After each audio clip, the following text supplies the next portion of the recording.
Hey Lifehouse, welcome to our online campus. We're on week 5 of For Our City, where we will be talking about addictions and how we as the church must be representations of freedom because Jesus died to set us free.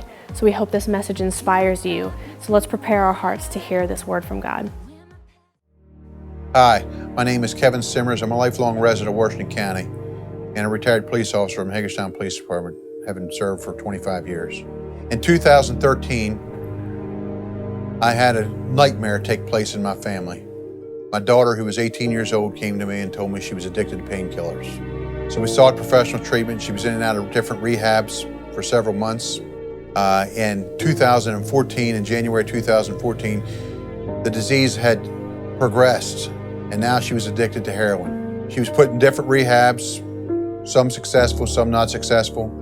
It's about 4 or 5 different rehabs through the year 2014. She begged me to help her get help and help her beat this disease. We were unable to find treatment, unable to find a place where she could go and recover with any kind of dignity and respect. My daughter battled with heroin throughout that year. At the end of the year, she was actually incarcerated for possession of needles. While she was incarcerated, she went through a jail substance abuse program and was sober for about 4 months. She was released from jail in April of 2015. She was out for about 2 weeks and then she relapsed. She went and shot up with heroin on that evening. She was overdosing. So she got in her car and she then drove to a nearby church at Hewitt's Crossroads here in Hagerstown, Maryland. While she was at that church, she was talking to a friend of hers, and her friend was encouraging her to call her father. She said she didn't want to disappoint me again. She wasn't going to call me, she was going to sleep it off. She crawled in the backseat of her car, and she died there in the backseat of her car on that church parking lot from an overdose to heroin. I met with Sergeant Simmers, talked with him about his daughter's overdose and death. I think what happens when you sit with and talk with someone who's walked through this, it moves from being a headline to being deeply personal. It's something you read about to someone you know. But what are the headlines? What do we read about? What do we know? ABC News recently did a story about Hagerstown and said that the police refer to our region as the heroin highway because you have the crossroads, right, between Interstate 70 and then you've got Interstate 81, and as a result, we're kind of right at the epicenter of drug trafficking, especially with this heroin issue. And maybe you don't know a lot about it, so I just want to bring you up to speed on this. Here's what's going on. Because of where we're positioned, you got a lot of drugs running up and down the highways, and it makes our area easy to land in, and easy to traffic, and easy to sell in. And so we've seen this issue skyrocket within just the last couple of years. So what are we dealing with? What is the crisis? I made a couple of quick notes just to kind of give you guys an idea of kind of what is going on. If you look back over the last couple of years, here's what you would notice. Here's what you would see. Going back to 2013, the number of people that were treated, what they do is when they respond to a heroin overdose, the emergency services will usually use a nasal spray called Narcan. It's basically the antidote. It kind of will quickly reverse the effects of heroin in their body and pull them out of the overdose. And so they spray this in their nose. And so if you go back to 2013, they administered this about 122 times. In 2014, 172 times. 2015, 234 times. 2016, just this year, we've already nearly surpassed the number of times it was used all of last year. In just the first 6 months of 2016, the emergency services responded, I think, 139 overdoses, but they had to treat of that. So in half of a year, they had 24 deaths in our community as a result of heroin overdose. 24 in contrast to 2015, they had 27 over the whole year. You guys see so this is a exponentially increasing crisis in our community. The emergency services are saying that they're responding to at least a few overdoses per day. Again, right? You hear the statistics and it just sounds like those are numbers, that's somebody else's problem, that's someone else's issue. But these are our classmates, our colleagues. These are our neighbors.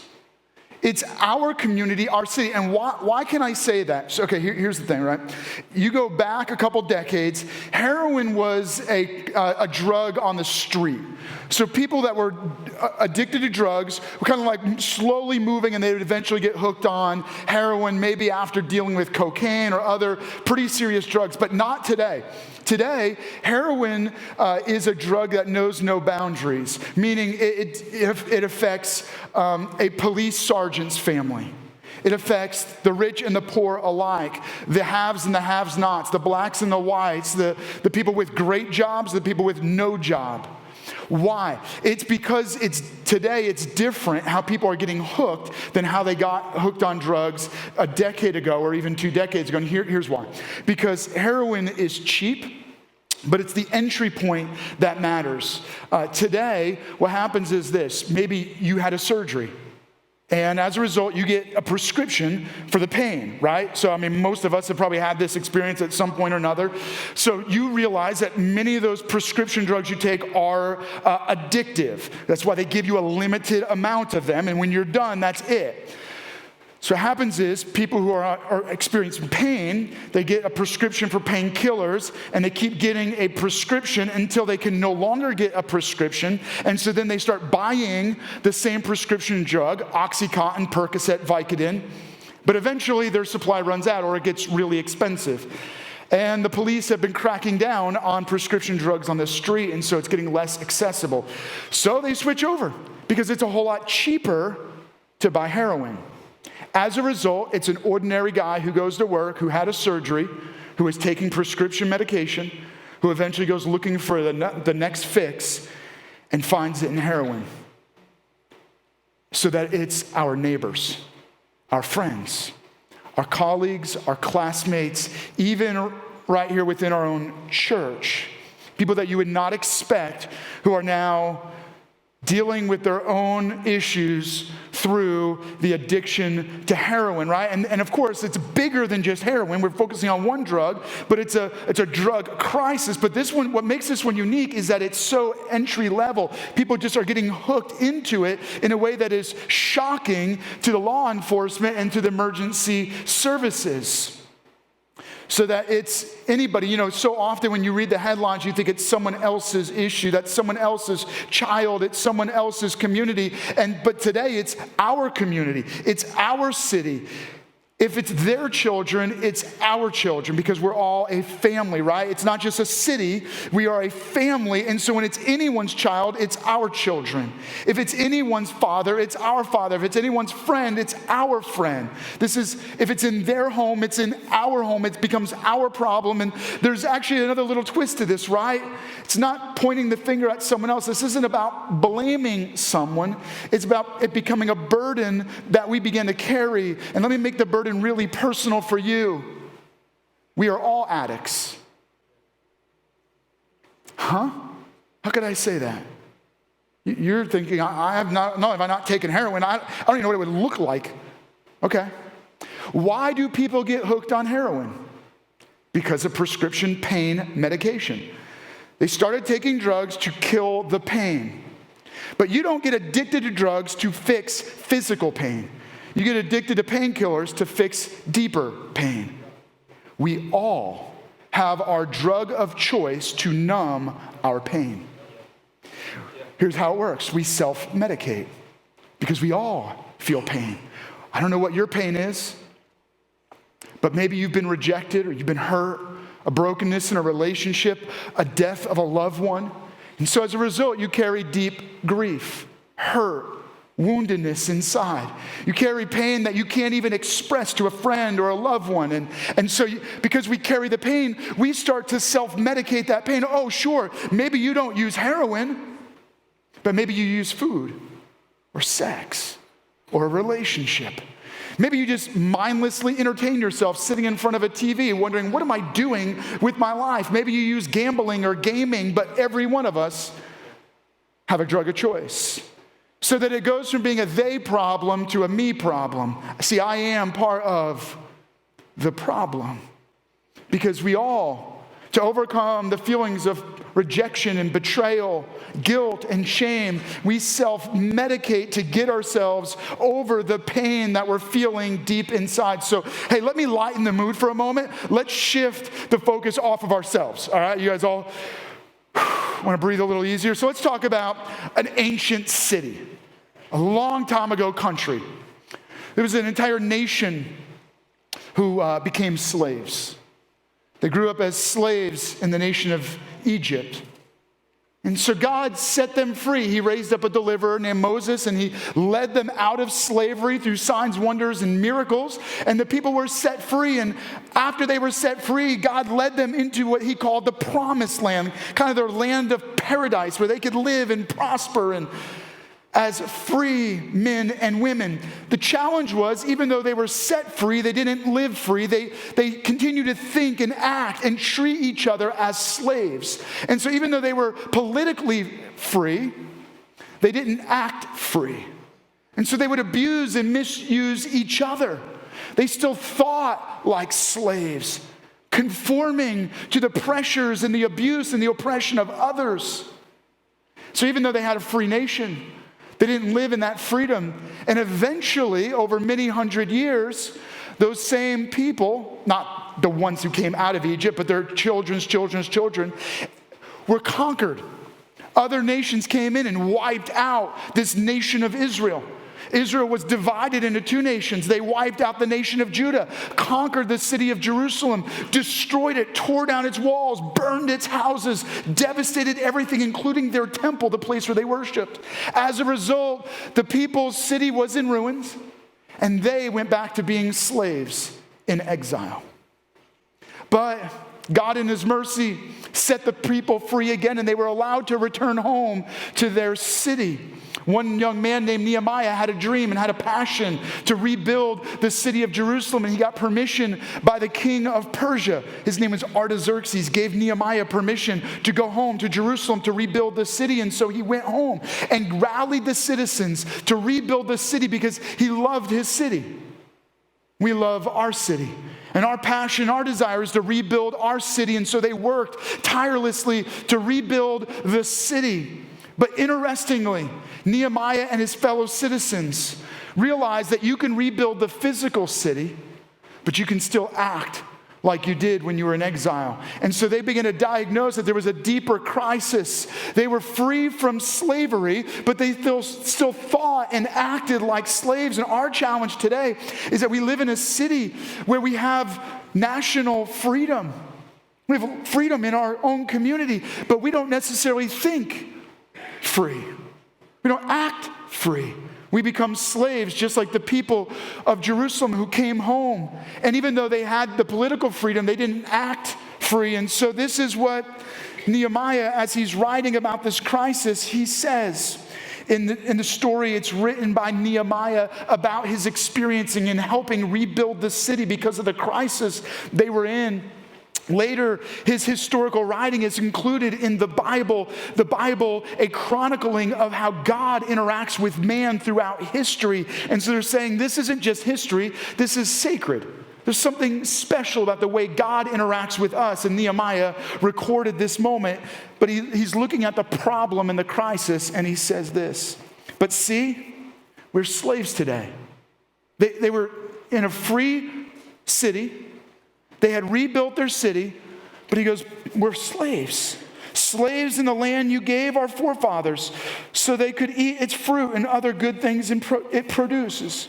Because our sin, its abundant harvest goes to the kings you have placed over us. They rule our bodies and our cattle as they please. We are in great distress. Nehemiah goes, we have a problem. We're home, we're in Jerusalem, we're rebuilding our city, but we're still being politically controlled. But it's worse than politics.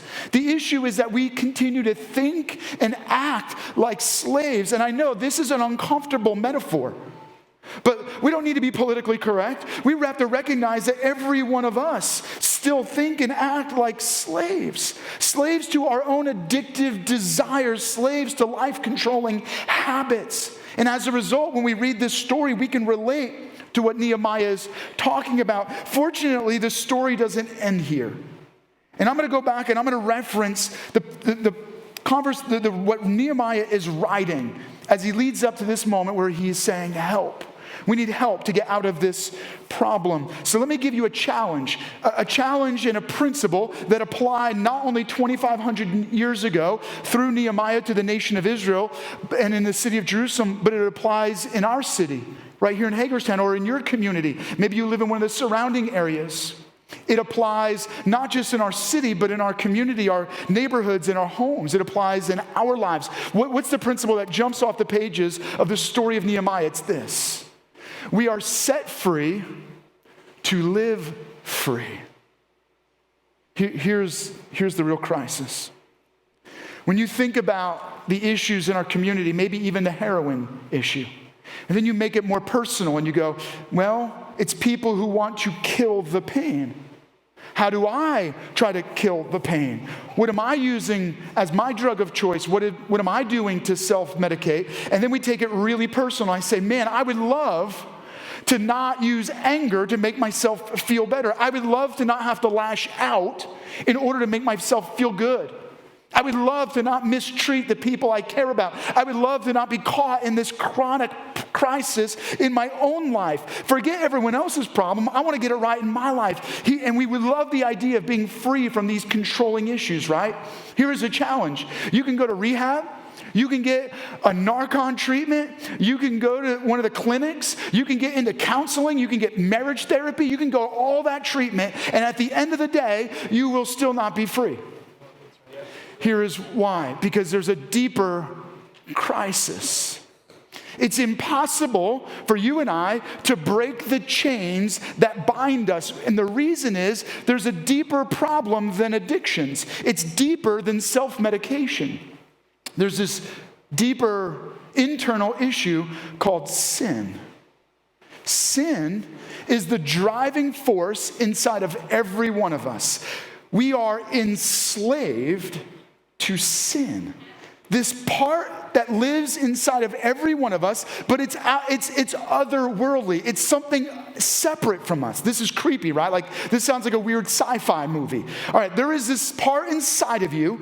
It feels like it belongs there because it creates your internal drives. It creates your desires. The problem is sin is a corrupting force inside of you. So as a result, sin makes you believe that your desires are good and good for you. The problem is sin, what biblical authors call sin, is a sabotaging force that desires to enslave you so that what you believe is good for you is actually out to destroy you. Sin is the force inside of us that causes us to want to do the wrong thing. Even though we don't want to go back and act out that addiction, even though we don't want to go back and mistreat someone, we don't want to be selfish, we go and do it. Because sin sabotages us. Sin treats us as a slave. In essence, sin owns us and controls us. It has us chained inwardly, and you cannot break your own inner chains. Now, please hear me. I am not trying to reduce the issue of addictions to just a sin issue. I'm not trying to minimize the crisis in our community. However, I do want to recognize that these addiction problems and the life-controlling behaviors that manipulate and guide our lives are part of a much deeper crisis. So I want to deal with the root problem first before I deal with the symptoms of addiction and life-controlling behaviors. What do I mean by this? Here it is. It's not only a spiritual issue, but it is first a spiritual issue. What happens is sin corrupts us, creating addictions and life-controlling behaviors that then have a ripple effect of impact. They create chemical dependency. That creates other issues. So it's true. Science can research and demonstrate chemical dependencies. We can prove and work through how people are predisposed to addictions. Here's what science can't figure out. Why? Why would someone go down that road? Why would they give in to their predisposition? And that's where the spiritual problem comes in. Because there's pain inwardly that we try to overcome by giving into the sin desires in our life. Now, this is a real crisis. Nehemiah writes about it, and he goes like this. So Nehemiah is looking at the real slavery, and he goes back and he says, you want to know what the problem is? Not slavery, but you and I. Here's how he writes it. Nehemiah chapter 9, verse 26. He goes, because our ancestors, our whole community, but they were disobedient and rebelled against you. They put your law behind their backs. Nehemiah goes like this. You know what the problem was? We ignored you, God. We tried to do life on our own. In essence, we sinned and we disregarded God. And as a result, sin ruins our lives. It causes us to be enslaved to the very desires and forces that would destroy us. And worse, sin cuts us off from relationship with God. So now we're disconnected from God, a God who loves us. And far worse, the end result of that is not only we cut off from God, but now the consequence of this sin enslavement is that we're being controlled and dragged to our own death. Not physical death, a spiritual death, where we will spend eternity far away from God in forever suffering, in forever judgment. That's the bad news. Here is the good news. Let me just keep reading as we go through Nehemiah. Nehemiah is reading, he says, so you handed them over to their enemies who oppressed them. But when they were oppressed, they cried out to you. Maybe you're in that spot right now where you're feeling oppressed. Maybe you're being manipulated and controlled, used by the desires that drive your life. Maybe you look at your own life and go, man, there are issues inside of me that have destroyed me or are destroying me, or I could see how they would destroy me. And so Nehemiah says, so we cried out to you. So let's keep reading. From heaven, you heard them. And in your great compassion, you gave them deliverers who rescued them from the hand of their enemies. And when they cried out to you again, you heard from heaven. And in your compassion, you delivered them time after time. Now, therefore, O our God, the great and mighty and awesome God, who keeps his covenant of love, do not let all this hardship seem trifling in your eyes, the hardship that has come upon us. Here is Nehemiah's prayer. All of this is a prayer. Nehemiah goes like this. God, I know we've messed this thing up. God, I know that the reason why our city is in trouble is because each one of us are part of the problem. God, I know that I've caused problems in my own life. And some of the issues that I'm dealing with personally are the result of my own mistakes, failures, shortcomings. I know that I've messed things up in my marriage, or I've messed things up at work. And so Nehemiah is taking personal responsibility, but he goes like this. He goes, God, you heard from heaven time after time when people were in trouble, when people were in slavery, whether they were slaves politically or they were slaves to their addictions. You have answered over and over and over. And he goes, therefore, God, would you hear again? Would you show up? Would you do a miracle? And would you set us free? And so I'm taking that same appeal. And that's what I'm sharing with you today, is that we cry out to God and we appeal to heaven. We say, God, help each one of us who recognizes that we are slaves to sin and we are driven by our desires that destroy each one of us. God, help. And so the challenge I want to give you is that you can be set free. I want to encourage you, take notes. Take notes, even if you're saying, this doesn't feel like part of my life. Maybe you're a young person and you're not quickly connecting the dots of how you're being controlled by maybe your emotions or by your anger or by your attitude. Maybe as you've gotten older, you thought you worked through all of this. Take notes, whether it's in your program or your study guide or on your smartphone or tablet. Maybe you're even doing this right on Facebook Live and you can just type it right in there. Here it is. We can be set free. You and I don't have to live the rest of our life controlled and manipulated, dragged by the enslavement to addictions and life-controlling behaviors. How are we set free? Here it is. I want to make sure I explain this. We often think freedom is the ability to make my own choices. And that sounds good, doesn't it? A young person growing up, maybe you have parents that are very conservative and very controlling. You're like, man, my parents, I can't wait till I move out of the house and I'm going to make my own decisions, right? And then you move out of the house and you're trying to make your own decision about what you're going to eat for dinner. The problem is you only can afford ramen noodle soup. I know this personally. I spent many years just eating ramen noodle soup. What does freedom mean for you?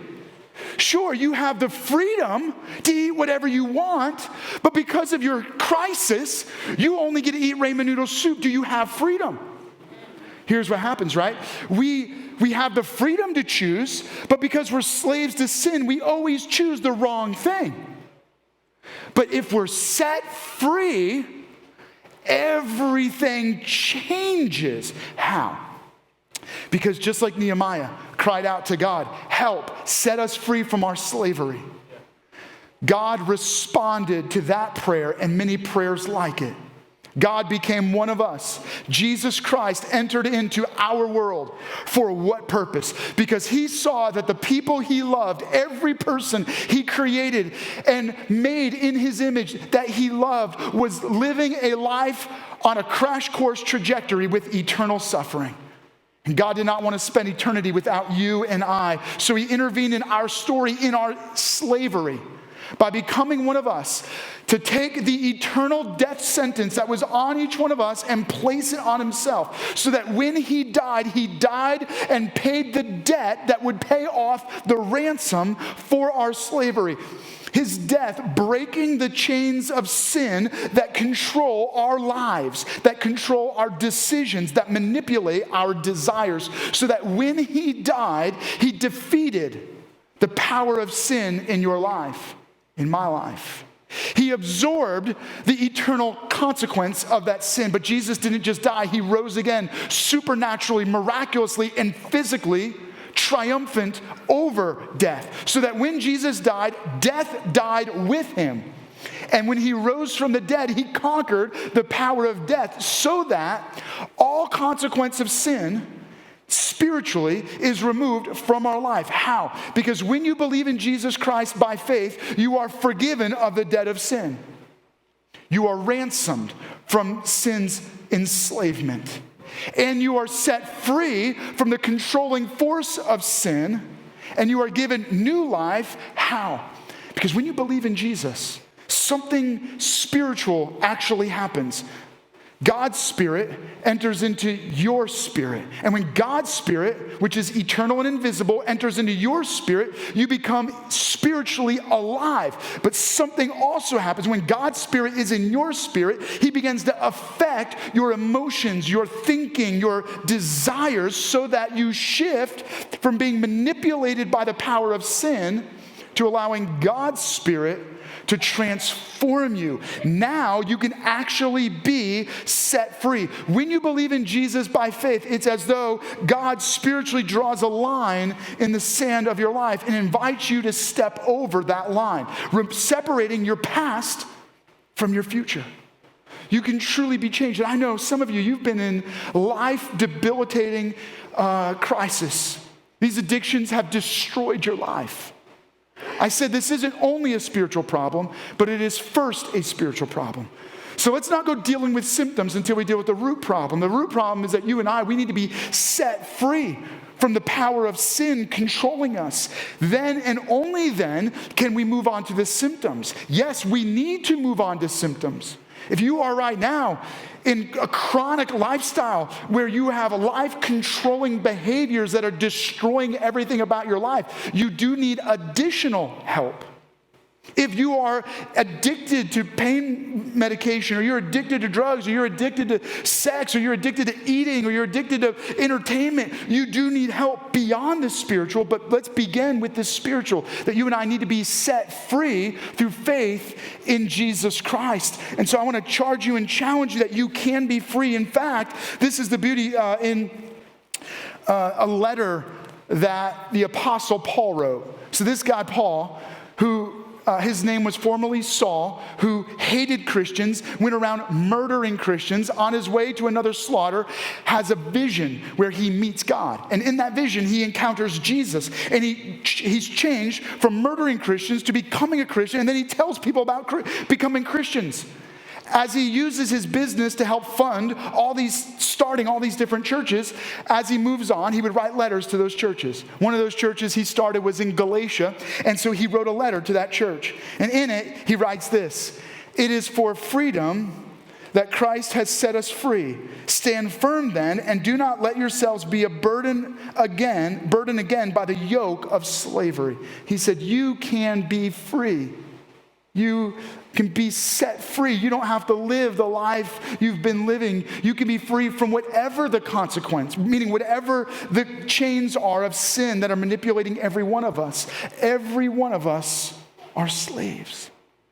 But we are set free through faith in Jesus. It is for freedom that Jesus has set you free. Now you begin to live different.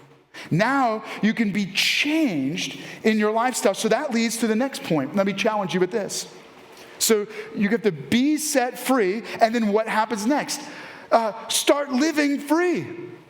Right? It's possible to be set free, but not live free. Right? I told you about this nation of Israel coming out of slavery politically, out of slavery physically, but yet they didn't live as slaves. They still abused and misused. They still mistreated and saw each other as slaves. And so there's a challenge. We have to not only be set free, but we have to begin to live free. You and I can begin to live in that freedom. So how do we do this? First, we have to look at the fact that our freedom was worth Jesus giving his life. Your value is based on what God was willing to pay in order to purchase you. You are precious in the eyes of God. And because you're loved by God and you're valued by God, God wants you to begin to live a new and different kind of life, not a life where you go back to doing the very things that destroyed you.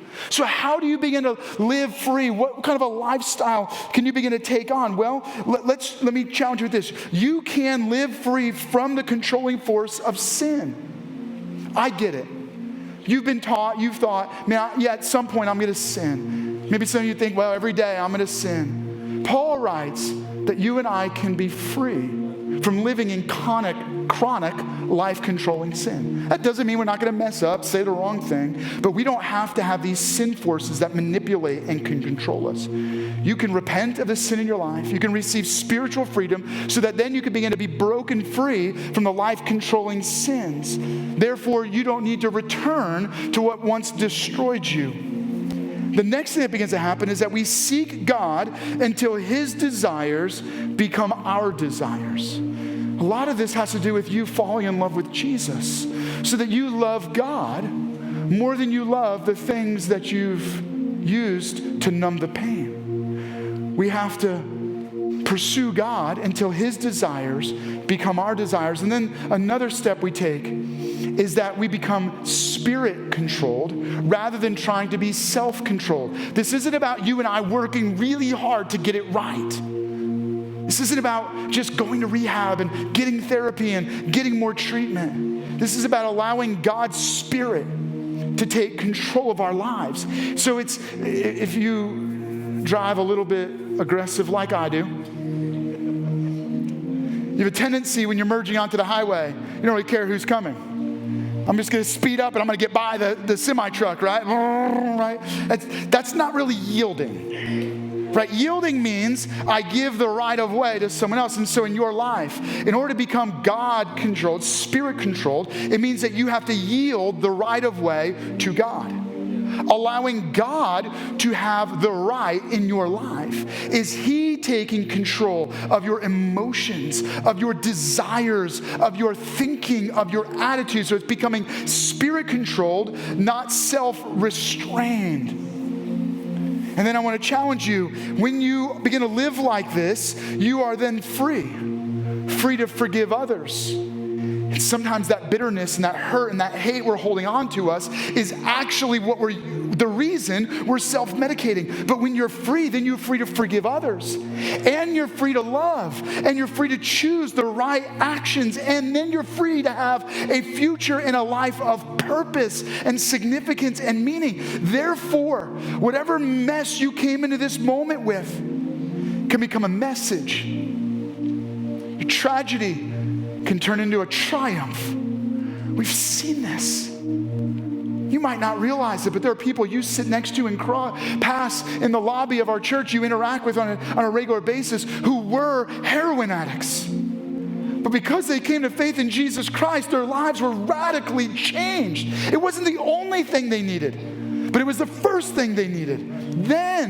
Then you get accountability. Then you seek additional help. Then you get involved in a group. Then you get group support. Then you start to share your story, because as you let it out, your heart begins to heal. As you have to help others, it helps you heal. So let me bring you all the way back. Sergeant Kevin Simmers, who worked on drug task force, who ends up losing his own daughter to the very problem he was trying to solve in our city. What do? How do you pick the pieces up? Let me share with you a little bit of that. Check this out. It was Brooke's dream to build a house and to have a house that was going to help other women recover from substance abuse or alcoholism. And I made a deal with her that if she lived 1 year clean and sober, I would get her that house and we would help her dream become a reality. Brooke never saw that dream become a reality. She didn't live long enough. After she passed, my wife and I have decided that we're going to fulfill Brooke's dream for her. We're going to build a house that's going to be for women to recover off of alcohol or drugs. The house is going to be built here in Washington County. It's going to be 8 bedrooms and sleep 16 girls. I pray that none of you ever need this house.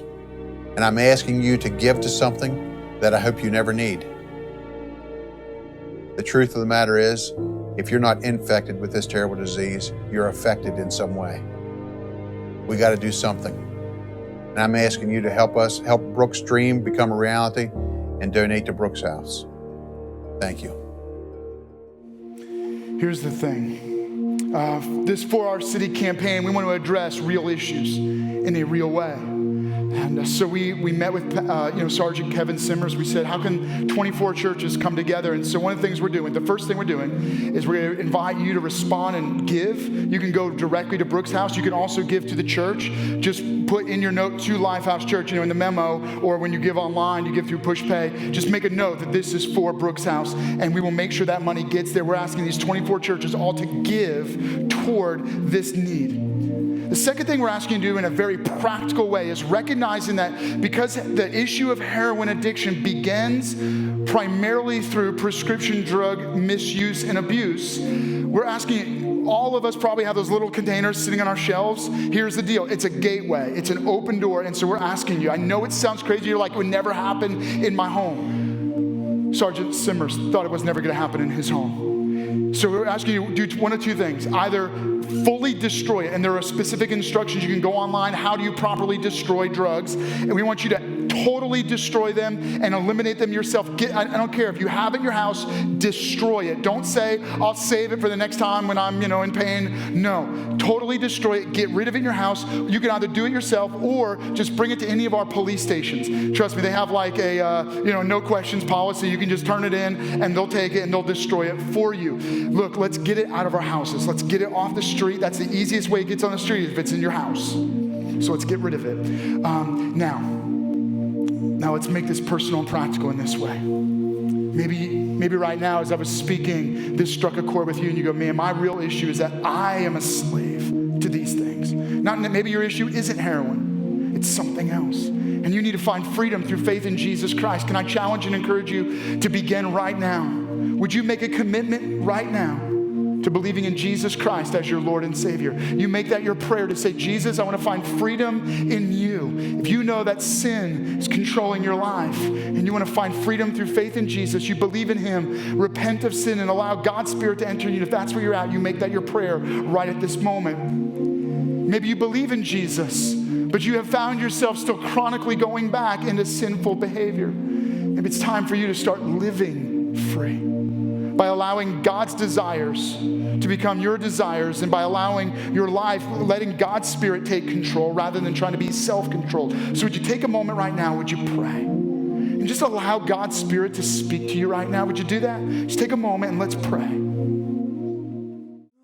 We hope you enjoyed the message this week. If you're making the decision to follow Jesus Christ, congratulations. We want to celebrate with you and pray for you. So please let us know that you made that decision by clicking the prayer tab. Also, if this message inspired you and blessed you in any way, you can partner with us to spread the news of Jesus Christ around us by giving financially. You can do so by selecting the Give tab. We hope that you have a great week, and we'll see you back here next weekend.